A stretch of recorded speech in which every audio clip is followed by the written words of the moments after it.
Chapter 8. Sex. Who, what, when, where, and why. 50% of life in the NBA is sex. The other 50% is money. Off the court, that's how it breaks down. 50 money, 50 sex. The NBA is the place for the hot women. If you want your choice of women, this is the place for it. You don't go to football or baseball or any other sport. Basketball is known for the women who hang around the games.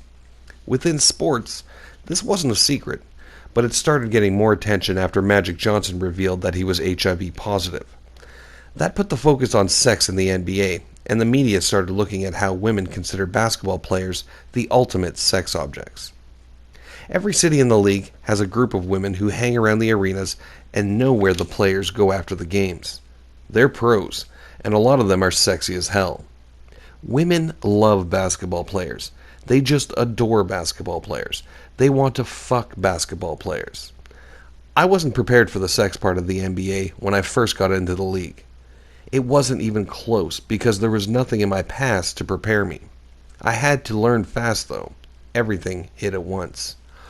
I've learned to handle the status and power that come with being an NBA player, but I didn't have a good feel for it at first. I went to southeastern Oklahoma, a tiny NAIA school in the middle of nowhere, not North Carolina or Duke. I didn't sign many autographs in college, and when I got to the NBA, I didn't know why people all of a sudden wanted my autograph. Multiply that by 100 times and you'll get what I thought of the whole sex scene in the NBA. If I couldn't understand why someone was going to want my name on a piece of paper, how was I going to understand why all these women wanted to sleep with me? If I'd gone to North Carolina or someplace like that, I would have been more prepared for what was out there in the NBA. I wasn't that fortunate, so I had to learn as I went along.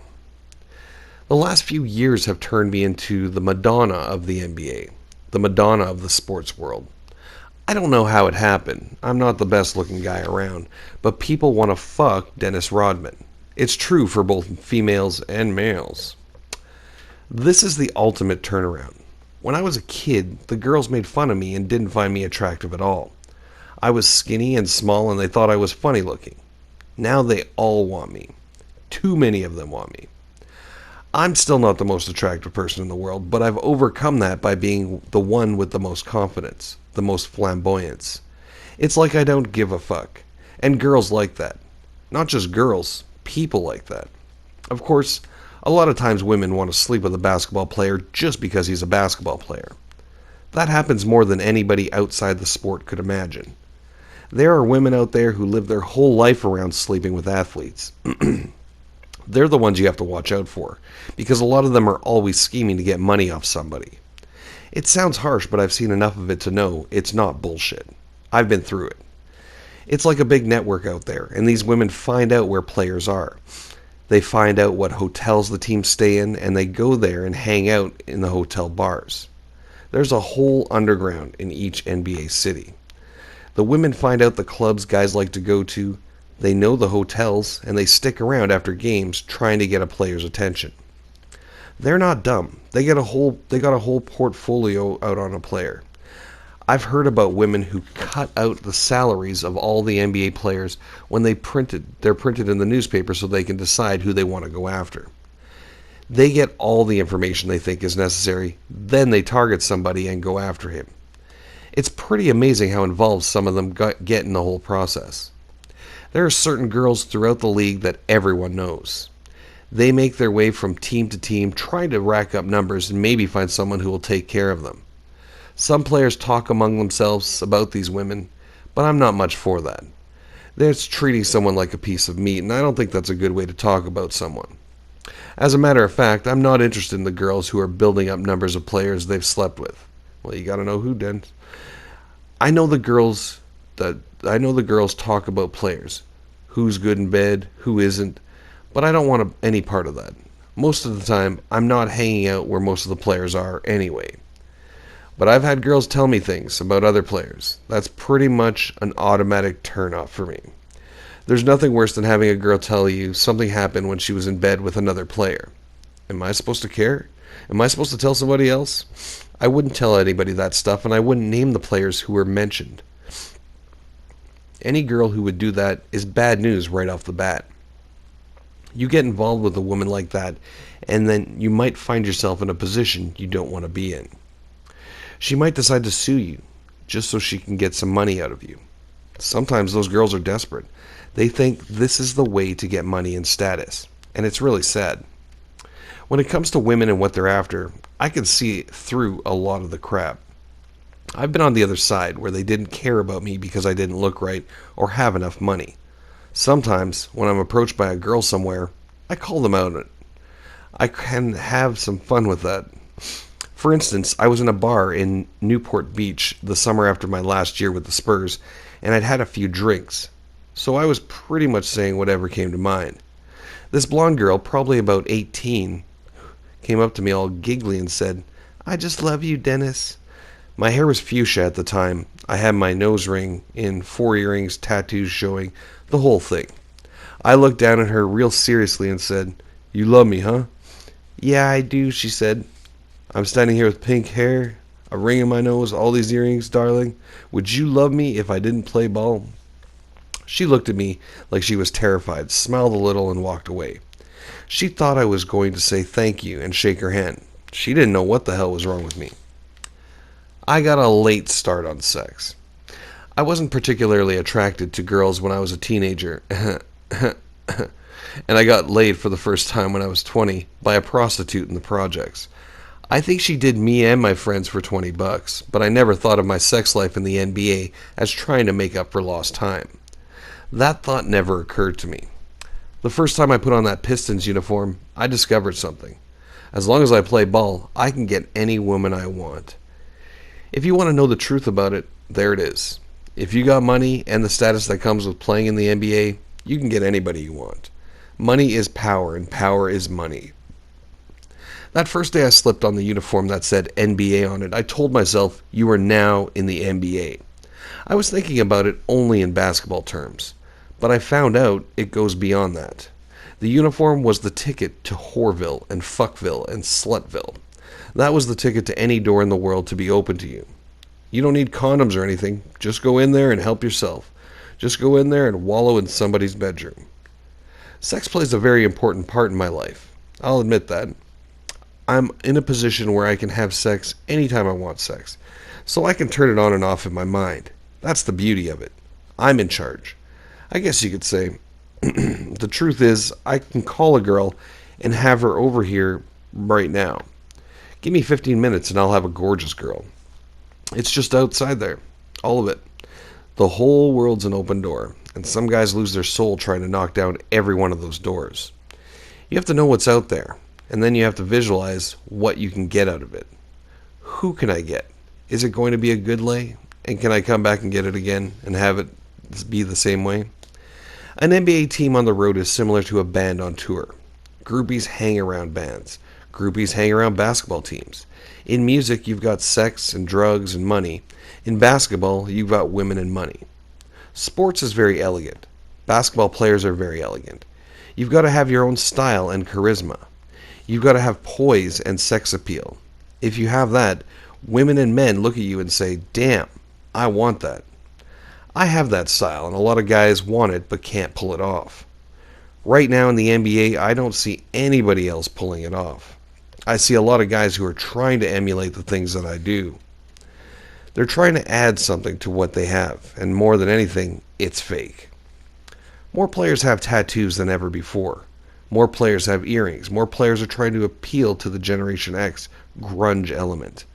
Those are things that have come naturally to me. I had a tattoo before it was cool or accepted. I wore earrings and a nose ring and a navel ring, and most people in the league thought I was crazy. Now you look around and you see more players trying to pull off that look, that aura. I try to keep people guessing about me, but I think it's gotten almost out of control. In San Antonio, they were having radio call-in polls asking what people thought I would do next. What's his next hair color? Will he be on time? Is he really going to paint his fingernails? It's like I became an obsession, just because I was different from what they were used to seeing in a professional athlete. It amazes me every time I think about it. Why do people care so much about those things? I don't understand it, but as long as they do care, I'll keep them entertained. I would never keep track of the number of women I've been with. That's a cheap thing. I think I can't lie like Wilt Chamberlain. Wilt Chamberlain lied out of his ass and made some money. I don't want to sit around and try and count or say how many women a week I average and all that. It's not a game. There's no scoreboard in my bedroom. Wilt Chamberlain said he had 20,000 women. Think about that. That's 3 or 4 women a day for 15 to 20 years. I dare anybody to keep up that kind of pace. Wilt should open his own fucking sperm bank and be the richest man in the world. I just think that was a bunch of shit. Sexual performance is a major part of the NBA life. It becomes part of the underground knowledge of the girls who hang with players. If you make the decision to jump into bed with a girl, you've got to jump in there with the intention of being good. They expect that. If you're not good, if you're bad, then you at least have to make sure you sound like you're good. You have to make them believe you're having the time of your life. Players look at sexual performance like their performance on the basketball court. You've got to be a performer. You've got to be an actor. When you're having sex with women on the road, it's like you're giving this woman a private performance, and you have to give her something to remember you by. If you're single and you want to go and sleep around, that's what you got to be, an actor. If you're not, word gets around. If a guy was just out there doing it for himself and not treating the women with respect, he'll have a harder time finding someone the next time around. These girls talk. The players can talk about the groupies in different cities, who stay away from and who's cool, who to stay away from and who's cool, and the girls who can tell the same about the players. I found that these women have a tendency to do whatever they can to be with someone who has money. It's tough on players because you can get sucked down in a big hurry. If you don't know what's out there, like I didn't know the first time I got into the league, you can be in big trouble. Once you get around and learn about these things, after you've been bitten a couple of times, it puts you in the position of distrusting everyone. There was a girl in Atlanta that I hung around with whenever I was in the city. She was a cheerleader for the Hawks, and she was cool. We slept together quite a few times and had a pretty easy, low-key relationship for 3 or 4 years. She was just a friend, nothing serious, and that's at least what I thought. I didn't know this at the time, but she used to keep everything I gave to her in this box. I'm not talking about gifts or love letters, I'm talking about anything. A piece of paper I wrote a phone number on, a piece of note paper I tore into pieces because I was bored, a receipt from dinner, anything. So basically a lot of paper is what you're saying. There were letters in there for me that said, if nothing comes out of this relationship, I still want to be friends. We'll always be friends. It wasn't like, you're my girlfriend and I want to spend the rest of my life with you. It wasn't like that. But the way she kept everything, it was obvious that's what she thought of the relationship. If I gave her a little friendship card or something, it was in there. If I scribbled on something, it was in there. Sometimes, when I just want to be friends with a girl, she won't let me. I want to be able to just hang out on the road or whatever. But most women will take it as a love relationship. If it's not like that, in the end, they get hurt. It doesn't matter if you express it up front and say you just want to be friends and not take it beyond that. They still don't understand. They think, well, if I do you good enough in bed, it'll work out. As it turned out, that's where this Hawks cheerleader head was heading. She sued me in early 1995 for $1.5 million. She claimed I gave her herpes and that I owed her that much money because of it. First off, I don't have herpes. To me, that was the beginning of the end of the case. In the end, the jury agreed with me and that I won the case, but not before I had to take it through a full-blown trial, which cost me $225,000 in lawyer's fees. So I won, but I lost. I got screwed. The name of the game for some women is to trick guys in the league into getting married or into giving them whatever they want. If the player won't take the bait, they try some other way to get what they want.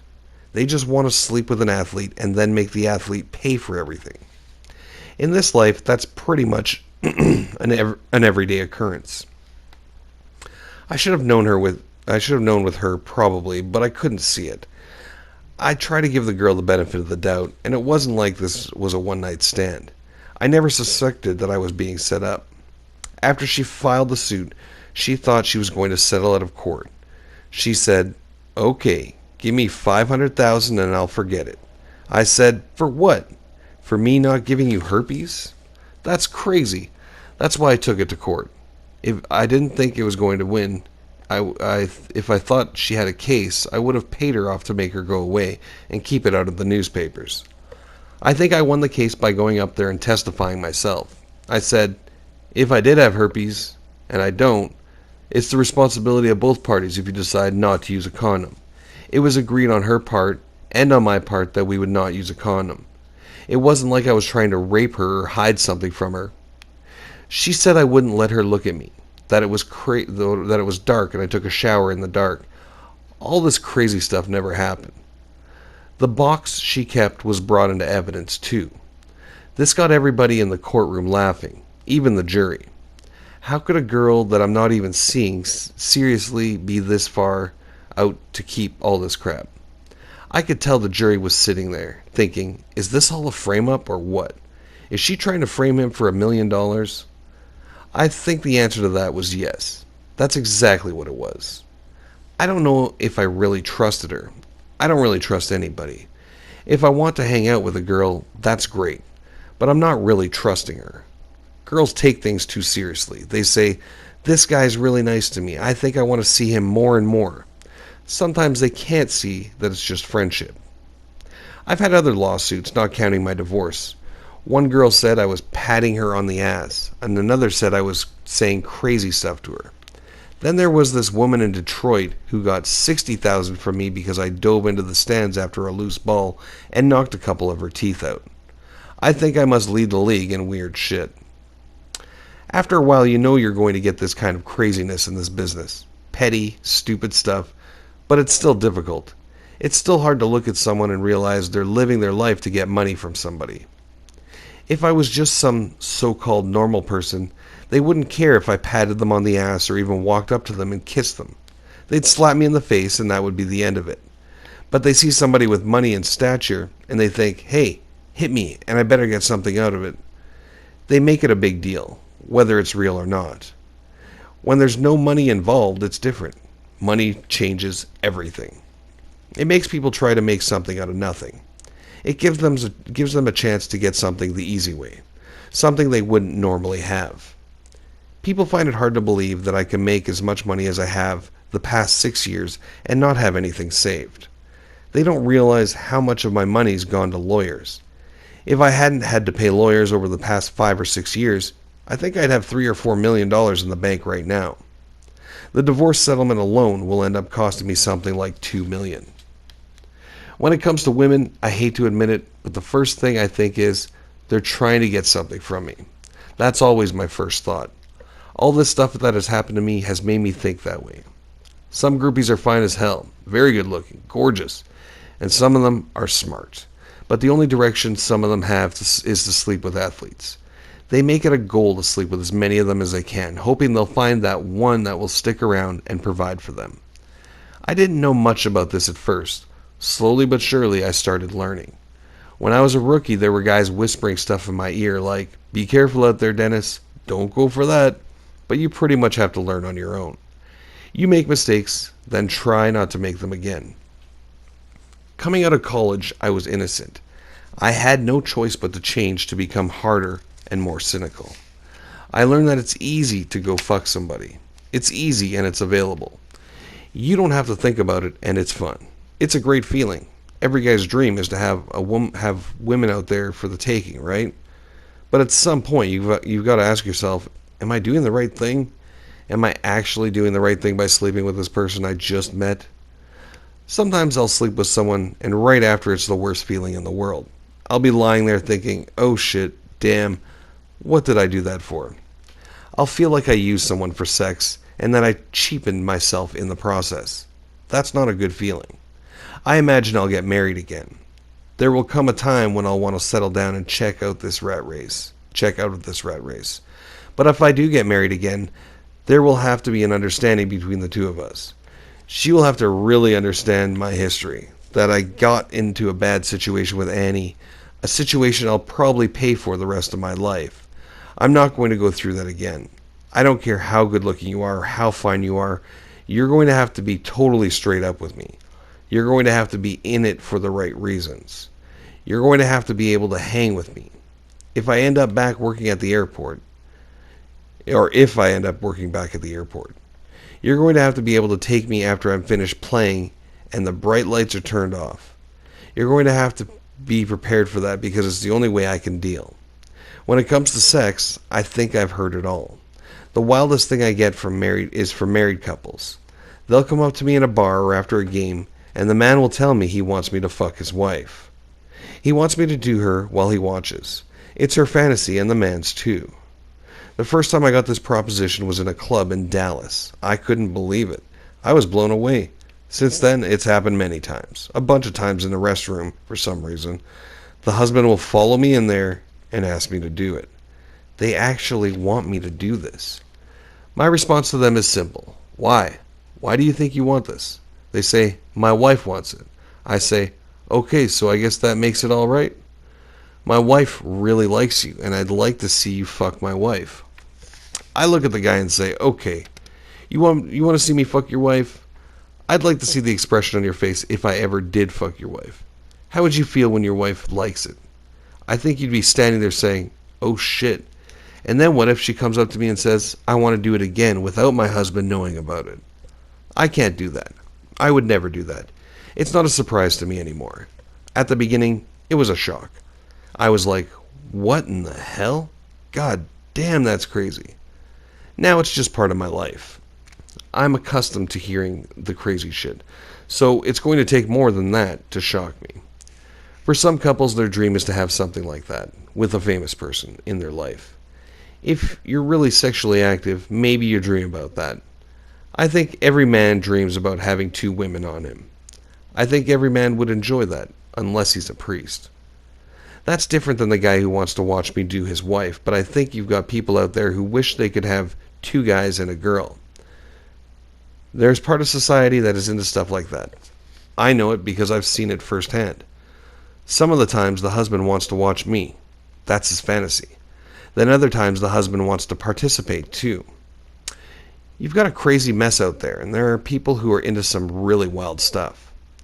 I've been tossed into the middle of it because people see me as a very sexual, and the time I was with Madonna made people believe I'm the kind of person who would do anything at any time. There are people who want to explore every possibility. That's why pornography is so popular. People go out there and see the stuff and let it live in their soul. They can visualize it in those pictures, and they somehow get to believing that's what they want. Why do you have sex magazines? So you can go out and buy it and beat off and hope someday that it can happen to you. That's where a lot of it comes from. Some people are just bolder about asking for it. I guess they figure the worst thing that can happen is that I say no. Don't get me wrong. I've bought my share of magazines. I've bought my share of movies. I've had my share of lonely nights with Judy, my right hand, and Monique, my left hand. Ugh. I'm not going to deny that. I'm guilty of that as much as the next guy. Some men, a lot of men, might think it's flattering to have women and a man come up to them and hit them with the proposition I've been hit with. I'm used to it, so I let it roll off, but it can be seen as an insult. It's like I'm just this sex object, something you can play with and experiment with. They act like it doesn't matter what I want. They assume I want to do something like that because of my reputation or my flamboyance. Some of them think I'm looking at their wives, checking them out, and so I'm interested enough to take them both on. The way I look at it, if I do that, it means I'd do the same thing to my wife or my girlfriend. It means I'd want her to fuck one of my friends. I can't do that. I'm not like that. Other players in the league get hit with this stuff too, but I don't know what other players do about it. I don't talk to other guys or associate with them in that way. I just know I've come to expect it. I've come to expect just about anything in this crazy world. I don't think the revelation that Magic Johnson has HIV changed anybody's mind when it comes to sex in the NBA. I don't think it changed attitudes or behavior. If you're in the NBA, you think you're invincible. You think you're bulletproof. AIDS isn't much more than a passing thought, something that happens to other people. In the NBA, you've got little control, a little power, a little status in your hand. You've got the joystick for a short period of time. Your life is going to depend on how you operate that joystick and the way you control your army. When it came out that Magic was infected with the virus, everybody was shocked. Nobody expected that from a big-time NBA star. No one believed it could happen. I would never say anything bad about Magic. We're friends. But people shouldn't have been shocked that a superstar athlete came down with HIV. If someone else has AIDS, someone who is just a regular person and not a big-name star, nobody is shocked. When it's someone down on the street or in your office building, people say, it's an aggressive, terrible disease. People are sad, but they're not so shocked they stop their lives. It's ridiculous how this world can protect an NBA player and somehow make him out to be a god at the same time. We're supposed to be immune from things like AIDS? Come on. And if we do come down with it, all we have to do is go on television and apologize, maybe say, I can't believe this happened to me. I should have been more aware. That's the truth too. We should be more aware. No question about it. But we as basketball players or athletes are no more innocent or guilty than any normal human being. Magic shouldn't have to apologize for getting a disease, like he let people down by getting sick. That doesn't make sense to me. When the news first hit, there was all this publicity about the habits of professional athletes. There was a big push to have everybody start using condoms. Everybody wanted to know whether this would change the way athletes had sex. For the first couple of weeks, I think it made a difference. Guys were using condoms and maybe being a little more careful about who they slept with. But then it died down, and it's back to the way it was. I think the same holds true now as it did before Magic. Nobody thinks it could happen to them. Everybody went right back to raging like rabbits. AIDS is just a figment of the imagination of people who are able to screw whoever they want, whenever they want. If you want it real bad and it's right there waiting for you, you're going to do it and not give a second thought to AIDS. It's not right, but it's the reality. If you want it that bad, slickers aren't the first option. Guys might go out and buy condoms, but are they putting them on? I'd be the first to admit I don't always use the things. I've used them, but sometimes the body doesn't listen to the mind, and you don't reach for the condoms. A lot of players tried to pawn off the AIDS scare by saying Magic must have had a gay relationship. People thought he must be bisexual, which nobody knows him thinks that he is. But if Magic had a gay relationship, that's his business. If he was bisexual, that's his business. More power to Magic Johnson if he was gay or bisexual. Would that have stopped him from being one of the greatest players ever in this game? Of course not. You don't look at what somebody's sex life is all about. He came out with HIV, and right away people were saying, he must have been gay. That's the only way you can get HIV. But you can get HIV a lot of different ways. So who knows? You never know. If it was me, and I had AIDS, and I was a homosexual or bisexual, I would come out and say, yeah, I slept with guys. It's my fault. I should have used protection. All I've got to say is I know I should have protected myself, but I did it anyway because of the hot, passionate sex that you can't get with the condom. I would definitely come out and say that. I would have no shame in that, and people would respect me more because I had the courage to come forward and let the truth be known. Magic's return to the NBA in 1996 was great for the league, and for people with AIDS or HIV. First, he proved he could live a normal life, and then he proved he can still play basketball at the highest level in the world. When he made the announcement that he was coming back to play for the Lakers, there wasn't much discussion from players about whether it was safe for him to return, so maybe people have learned not to fear this virus so much. When it came out back in 1992 that he wanted to get back into the league, Karl Malone was the most vocal opponent of his return. There were others, Mark Price was one, but Malone was the one everybody noticed. He was the most high profile, and he was the one who had the biggest problem with it. I don't think Karl Malone really gave Magic any credit. Magic was one of the main guys who made this league what it is today, and he deserved to be treated better. This time, when Magic did return, Karl Malone said he respected the decision. To me, fighting Magic's return would be like saying you don't want anybody in the league who has herpes or gonorrhea. I know HIV and AIDS are on a different scale, but I couldn't care less if I'm the guy guarding, if the guy I'm guarding has HIV. If you know enough about the disease, you don't worry about it. We played the Lakers in Magic's second game back, and I guarded him the whole game. It was the first time he'd faced real competition because the Lakers played Golden State in his first game, and Golden State doesn't play any defense. I figured I'd welcome Magic back in the league the only way I know how, by bumping him and pushing him and treating him like any other player in the league. Like I told a reporter, I don't care if he's got HIV, measles, cancer, whatever. I'm going to slam him anyway, and anybody who's got any balls will do the same.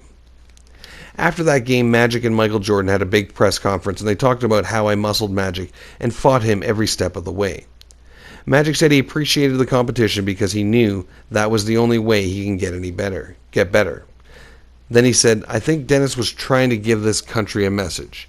He hugged me, slammed me, beat on me, and nothing happened to him.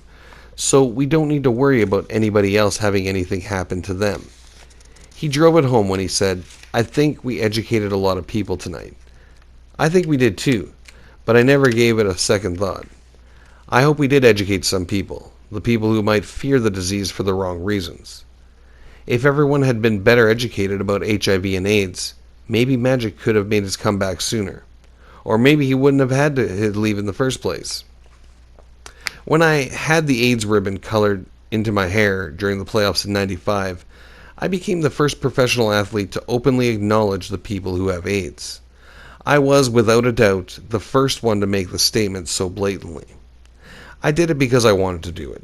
It wasn't thought out that far in advance or anything like that.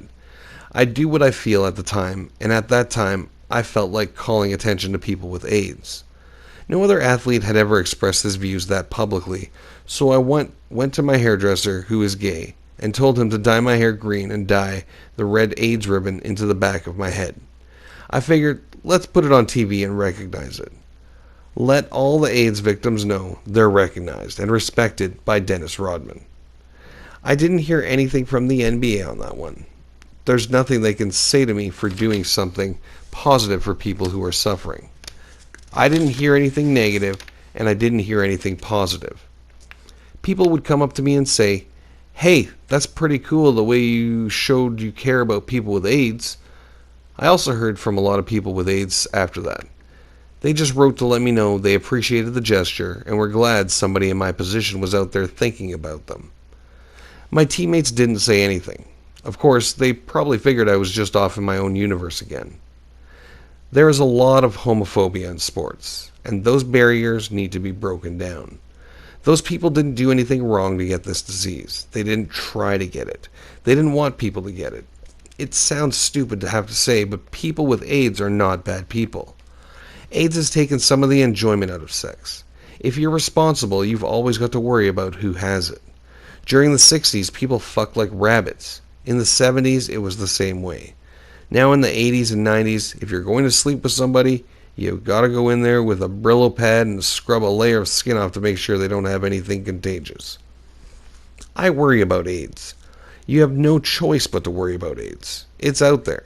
It changed my habits in many ways. I have to acknowledge that this is a disease that survives. It isn't going away anytime soon, so the only sensible thing is to take precautions and deal with it.